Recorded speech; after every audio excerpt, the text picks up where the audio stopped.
দেশের একমাত্র পাথর খনি দিনাজপুরের Madhyapara granite mining company.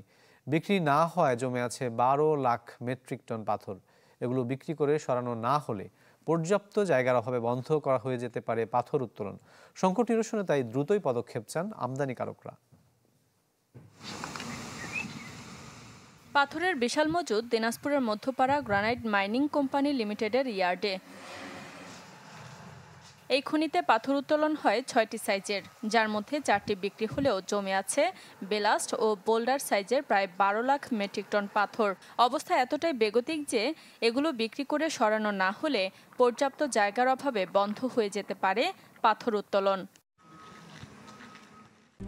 RICL TMX, যুগের পর যুগ স্থাপনা থাকে মজবুত। আবার খনি থেকে পাথর পরিবহনের জন্য যে রেলপথ রয়েছে সেটিও জরাজীর্ণ। কাজে মজুদ থাকা বড় সাইজের পাথরগুলো সড়কপথে নেওয়াও সম্ভব নয়। তাই দ্রুত সমাধান চান আমদানিকারকরা।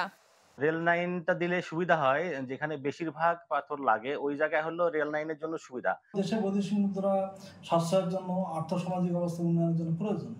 এখানে শুধু খনিতে শুধুমাত্র আমরা পাথরই তা না, এখানে 10,000 লোক সরাসরি জড়িত, তাদের জীবন মানের সঙ্গে সংশ্লিষ্ট। বড় বড় কনস্ট্রাকশন, বড় বড় প্রজেক্টগুলোতে সেগুলা ভারতের পাগুর স্টোনটাকেই এই দেশের ইঞ্জিনিয়াররা সাপোর্ট দিচ্ছেন, যার কারণে আমদানি হয়ে আসতেছে।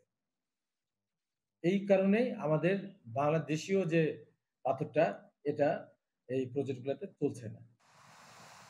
যদিও পাথর বিক্রিতে সরকারি পদক্ষেপের পাশাপাশি রেললাইন সংস্কারেও ব্যবস্থা নেওয়ার আশ্বাস দিয়েছে কর্তৃপক্ষ।